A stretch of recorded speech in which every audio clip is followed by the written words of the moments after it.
안녕하세요. 에듀넷 시간에 다시 만난 여러분들을 진심으로 환영합니다. 여러분 혹시 제주도에 가본 적이 있으신가요? 수학여행으로 또 혹은 여행으로 또 여러 가지 이유로 제주도에 혹시 갔다 와봤다면 도깨비 도로라는 곳을 한번 들어본 적이 있을 거예요. 도깨비 도로는 분명히 눈에는 오르막길로 보이는데 실제로는 내리막길인 곳이에요.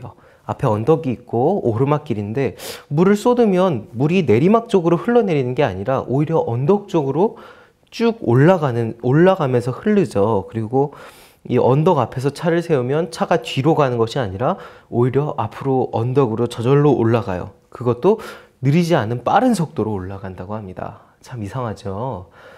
이곳은 1981년에 한 신혼부부가 택시에서 내려서 사진을 찍다가 세워진 차가 이 언덕 위로 올라가는 것을 보게 되어서 이제 이후에 사람들에게 알려지게 되어서 아주 멋진 관광 명소가 되었다고 합니다. 사람들은 이것을 도깨비가 장난치는 것이라고 생각해서 도깨비 도로라고 이름을 지었다고 합니다. 사람들이 실험하는 영상을 다 같이 한번 잠깐 볼까요?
네, 이것이 도깨비 도로에서 차의 시동을 끄고 어떻게 움직이는지 보는 것이에요. 선생님도 예전에 이곳에 갔을 때 차의 시동을 끄고 한번 가만히 있어 보았어요. 그랬는데 정말 신기하게 이 차가 분명 앞에는 언덕이 있고 선생님은 이제 언덕을 보면서 이제 차를 세워놨었는데 그 차가 정말 저절로 언덕으로 올라가는 것처럼 보이게 쫙 올라가는 것을 보았어요. 그런데 그 속도가 또 느리지도 않고 꽤 빠르게 이렇게 올라갔던 기억이 납니다.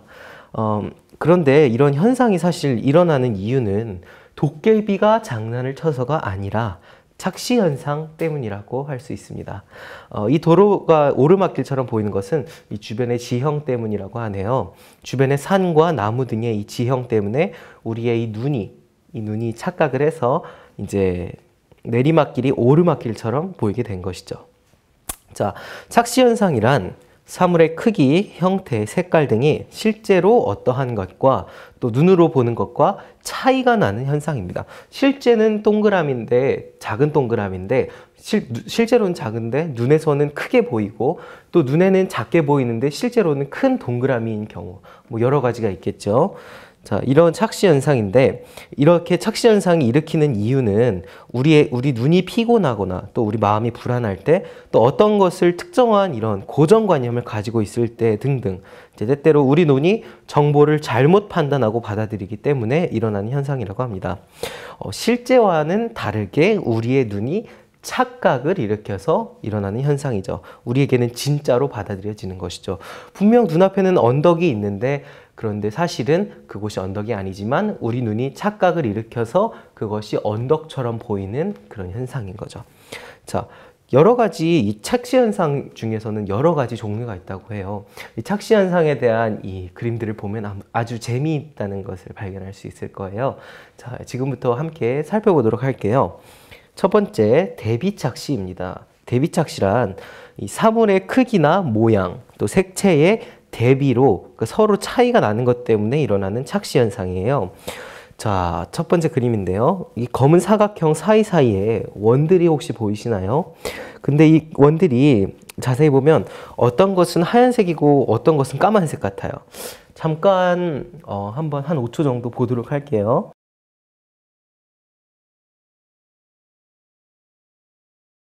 좀 뭔가 어떤 것은 까만색이고 어떤 것은 하얀색인데 무언가 깜빡거리는 것 같아요. 그리고 이것은 이렇게 위쪽을 보면 또 아래쪽이 검은색인 것 같고, 그리고 아래쪽을 보면 또 위쪽이 검은색인 것 같고, 이게 바로 착시 현상이라고 하는데요. 지금 선생님이 보여주는 이 사진은 말 그대로 사진입니다. 그림이고 영상이 아니에요. 그런데 이 깜빡깜빡 거리는 것은 바로 우리 눈이 착각을 일으켜서 이것이 이제 하얀색으로 보였다가 까만색으로 보였다가 하는 것이라고 하네요. 사실 이 원들은 전부 하얀색입니다. 네, 이런 것이 바로 대비착시라고 하네요. 자, 이번엔 대비착시에 대한 두 번째 그림입니다. 자, 원들이 있네요. 자, 왼쪽에 빨간 원과 오른쪽에 빨간 원의 크기를 비교해 보면 어떤 것이 더 크고 또 어떤 것이 더 작을까요? 한번 생각해 보시기 바랍니다. 어떤 것이 더 클까요? 네, 아무래도 왼쪽에 있는 것이 조금 더 커 보이는 듯한, 많이 크진 않지만 조금은 커 보이는 듯한 그런 느낌이 들지 않나요? 저도 그렇게 생각을 했는데요. 얼핏 보기에는 이 오른쪽이 작고 왼쪽이 더 커 보이지만 사실 이 두 원의 크기는 또 같다고 합니다. 옆에 있는 이 까만색 동그라미들 때문에 우리의 눈이 착각한 거죠. 왼쪽에 있는 까만 동그라미는 작으니까 빨간 원이, 왼쪽에 있는 빨간 원은 더 커 보이는 것이고, 또 오른쪽에 있는 까만 원이 크니까 그러니까 오른쪽에 있는 빨간 원이 더 작아 보이는 그런 우리 눈에서 일어난 착각이라고 할 수 있겠죠. 실제로 이 그림을 이제 인쇄해서 종이로 해서 잘라서 둘이 비교해 보면 그러면 정말 크기가 정확히 똑같다고 합니다. 네. 대비착시에 관한 세 번째인데요. 이번에도 똑같이 원들이 둘러싸여 있는데 이번에는 색깔과 관계없이 이제 흑백으로 되어 있는데 이번에는 어느 원이 더 클까요? 한번 살펴보도록 할까요? 자, 왼쪽에 6개의 작은 원이 있고 오른쪽에 큰 원이 6개 있습니다. 자, 여러분이 아마 이제 눈치를 채셨을 것 같은데요. 이 두 원도, 이 가운데 있는 이 두 원도 크기가 같다고 합니다. 이 크기가 같은 두 원이 이제 옆에 있는 원들의 크기 때문에 이제 왼쪽에 있는 원이 조금 더 커 보이는 그런 우리 눈에서 또 착각을 일으킨 그런 현상이라고 볼 수 있는 거죠. 이런 것을 보고 바로 대비착시라고 합니다. 네, 원근착시란 것은 이 사물이 가깝고 또 먼 위치에 따라서 방향이나 각도 또 크기, 길이가 이렇게 다르게 보이는 착시 현상이라고 하네요. 이제 이 그림을 보면 세 명의 사람의 크기를 이제 비교해 볼 수 있는데요. 이 사람의 크기를 비교해서 어떤 사람인지, 어떤 사람이 가장 큰지, 어떤 사람이 가장 작은지 한번 생각해 보세요.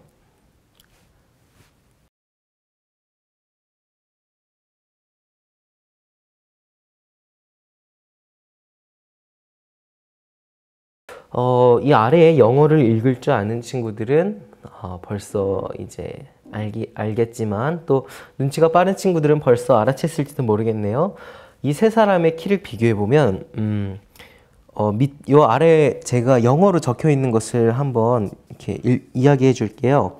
네, 아래 영어로 적혀 있는 것은 믿던지 말던지 이 사람들은 모두 키가 같습니다 라고 적혀 있습니다. 이 거리감 때문에 달라 보일 수 있지만 실제로 이 세 사람은 이제 똑같은 크기의 사람이라고 합니다. 우리의 눈이 또 실수를 일으켜서 맨 왼쪽에 있는 사람이 작아 보이는 것처럼 보일 뿐이라고 합니다. 네, 그 다음은 기하학적 착시라는 것이 또 있는데요. 기하학적 착시란 이 도형의 방향, 또 각도, 크기, 길이 등의 이 기하학적 모양이 왜곡되어 보이는 것을 말한다고 합니다. 이 그림에서 이 위에서 아래로 그려진 이 선들을 각각 이렇게 보면 모두 기울어져 보이죠.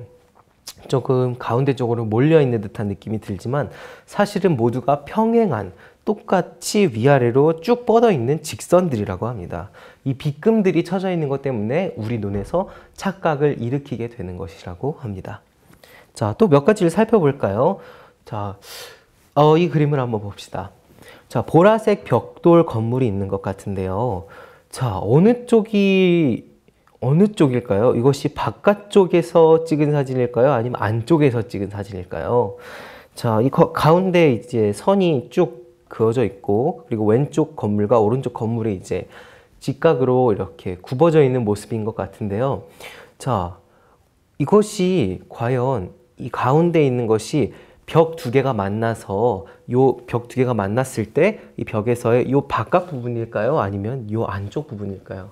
자, 이런 것을 보면 정말 저희의 눈은 속기가 쉽다고 볼 수 있겠죠. 어느 쪽으로 봐도 맞는 것 같은 그런 생각이 드는, 또 우리의 착시를 일으키는 그런 사진이었습니다.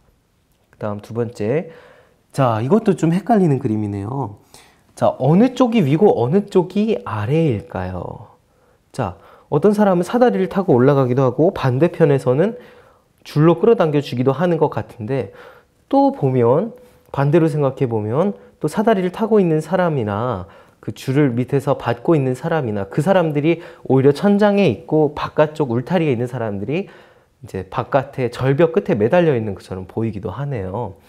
자, 이건 또 어떻게 우리가 생각할 수 있을까요? 자, 이렇게 우리 눈은 굉장히 속기가 쉽고 또 여러 가지로 우리의 착시 현상이라는 것은 눈이 여러 가지 정보를 잘못 판단해서 실제 어떠한 것과 다르게 우리 눈이 착각하기 쉽다는 것을 보여주는 한 가지 예입니다. 자, 이번에는 또 재미있는 사진들을 볼게요. 지금부터 이제 보여드린 그림들은 착시 현상으로 인해서 분명 멈추어 있는 그림인데, 그런데 이것이 움직이는 것처럼 보이는 그런 그림들이에요. 영상이 아닙니다. 자, 한번 볼까요? 조금 어지러울 수도 있어요. 그런데 한번 이제 살펴보도록 할게요. 자, 첫 번째 그림입니다. 자, 이 그림을 이렇게 잘 보고 있으면 이 파란색 원 안에서 무언가가 소용돌이 치듯이 이렇게 돌아가는 듯한 그런 형상들이 보이고 있어요. 네, 여러분도 보이나요? 네, 이런 그림도 있고요. 자, 두 번째. 이건 아주 쉽게 느낄 수 있는 것 같아요. 분명 멈추어 있는 그림인데 뱀이 또아리를 틀고 있는 것처럼 이 동그란 원들이 조금씩 움직이는 것처럼 보이죠. 정말 우리 눈은 이 착각을 일으키기가 쉬운 것 같아요. 자, 어떤 곳을 한 곳을 자세히 보고 있으면 그곳은 멈춰 있고 나머지 부분이 움직이는 것 같고요. 또 다른 곳으로 눈을 옮기면 보고 있는 곳은 멈춰 있고 나머지 부분들이 움직이는 것 같은 그런 느낌을 주는 사진입니다. 세 번째도 마찬가지인데요. 자, 어느 곳 한 군데에 눈을 고정시키면 나머지 곳들이 이제 조금씩 움직이고 이제 돌아가는 듯한 모양을 하고 있네요. 네, 네 번째 그림입니다. 네 번째 그림은 무엇일까요? 자, 위아래로 살펴보다 보면 이 그림이 뭔가 꿈틀꿈틀 되는 것처럼 이렇게 튀어나오는 것을 느낄 수 있어요. 자, 이것도 참 재밌는 사진이네요. 그런데 사실 이게 다 지금까지 본 이 모든 사진들이 다 영상이 아니라 이미지라는 것들을 생각해 보면 참 정말 흥미로운 것들입니다. 다섯 번째. 와, 이번에는 물결 파동이 치는 걸 볼 수 있어요. 그런데 이것조차도 사실 자세히 보면 모두 멈춰 있는 그림이랍니다. 그 다음, 네, 이번에도 뭔가 물결이 파동치는 듯한 나뭇잎인가요? 아니면 어떻게 나뭇잎처럼 생긴 그림들이 쭉 모여 있는 거네요. 초록색 판이 있고요. 여기에 보니까 이 위에 물결 치는 듯한 모양을 또 볼 수가 있습니다. 그 다음, 이번엔 새들이 나왔네요. 그런데 이 새들도 자세히 보면 다 멈춰 있는데 이렇게 한쪽을 이렇게 살펴보다 보면 이 새들이 조금씩 움직이는 것처럼 보이기도 하는 그런 또 재미있는 사진입니다. 네. 그리고 이번 사진은 정말 재미있는 것은요. 이 사진을 가까이서 볼 때와 멀리서 볼 때의 우리의 시각이 달라진다는 걸 여러분 느낄 수 있을 거예요. 자, 가까이 들어가 보면 우리가 카메라로 줌인을 해서 보는 것처럼 이 이미지를 볼 수 있고요. 또 우리가 뒤로 이렇게 멀리에서 보면 또 이 안에 있는 까만 점들이 크게 보이는 것을 볼 수 있을 겁니다. 자, 이게 어떤 DSLR 카메라의 렌즈를 여러분 본 적 있나요? 그 렌즈를 조정하면 이제 초점이 흐려졌다가 또 맞춰졌다가 하는 그런 경우들이 있는데, 이 그림을 보면, 이 여덟 번째 그림을 보면 그런 느낌이 드는 것 같아요. 하지만 이 그림조차도 모두 고정되어 있는 하나의 그림이라는 사실, 참 재미있는 사실이죠. 네, 오늘은 착시 현상에 대해서 알아보았습니다. 저희의 눈은 아주 속기가 쉽고 사실은 움직이지 않은 그림인데 움직여 보이기도 하고, 실제로는 작지 않은데 작아 보이기도 하고, 실제로는 크지 않은데 커 보이기도 한다는 사실, 여러분도 직접 경험해 보셨습니다. 자, 우리가 이렇게 살펴본 것을 보니까 우리는 함부로 판단을 해서는 안 되는 존재라는 생각이 드네요. 자, 우리 눈에 어떻게 보인다고 해서 실제로 그렇지 않은 것이 너무나 많기 때문이죠. 우리 잠깐 말씀을 보도록 하겠습니다. 로마서 2장 1절입니다. 그러므로 남을 판단하는 사람아, 물론 누구든지 내가 핑계치 못할 것은 남을 판단하는 것으로 내가 너를 정죄함이니 판단하는 내가 같은 일을 행함이니라. 로마서 14장 13절을 또 읽어보겠습니다. 그런즉 우리가 다시는 서로 판단하지 말고 도리어 부딪힐 것이나 거칠 것으로 형제 앞에 두지 아니할 것을 주의하라. 여러분, 혹시 남에 대해서 함부로 판단하거나 비방하는 잘못을 범하고 있진 않나요? 이 친구는 이래서 나빠. 저 친구는 저래서 안 돼. 이러면 안 돼. 저러면 안 돼. 나는 안 그러는데. 성경에서는 오히려 서로 잘못하지 않도록 주의하라고 말씀하십니다. 그리고 함부로 판단하지 말 것을 말씀하셨습니다. 오늘 우리가 살펴보았던 것처럼 우리 눈에 보이는 것대로 판단해서는 잘못 판단하는 경우가 너무나 많습니다. 사실과는 다른데 우리 눈에 그렇게 보이고 우리의 감정이 그렇게 받아들이는 경우가 너무나 많습니다. 고린도전서 13장 4절 7절을 잠시 보겠습니다. 우리는 서로 이웃을 사랑할 수 있어야 합니다. 사랑에 대해서 말씀해 주신 이 성경 고린도전서 13장에는 이러한 말씀이 있습니다. 사랑은 모든 것을 참으며 모든 것을 믿으며 모든 것을 바라며 모든 것을 견디느니라. 사랑은 모든 것을 믿어줄 수 있어야 합니다. 내 친구가 나를 서운하게 하는 것 같아도 친구의 마음을 믿어줄 수 있어야 합니다. 내 친구는 그렇지 않을 거야. 내가 잘못 오해한 것이지. 내 친구는 그런 나쁜 마음을 가질 리 없어라고 생각할 수 있어야 합니다. 그렇게 친구를 믿어줄 수 있어야 합니다. 혹시나 그 친구가 나에게 정말 잘못을 했더라도 모든 것을 참고 견디는 그런 사랑을 우리는 가지고 있어야 합니다. 우리는 그 친구를 믿어줄 수 있습니다. 나쁜 마음으로 어떤 행동을 한 것처럼 보일 때도, 그리고 그 친구가 정말 나쁜 행동을 했더라도 우리는 그 친구를 용서해주고 사랑해줄 수 있어야 합니다. 이것이 하나님께서 우리에게 주신 바로 그 사랑입니다. 우리 눈에 보이는 대로 함부로 판단하는 것이 아니라 오히려 믿고 기다려주는 사랑이 많은 우리 모두가 되기를 진심으로 기도합니다. 저는 이 시간 마치고 다음 시간에 다시 만나도록 하겠습니다. 안녕히 계세요.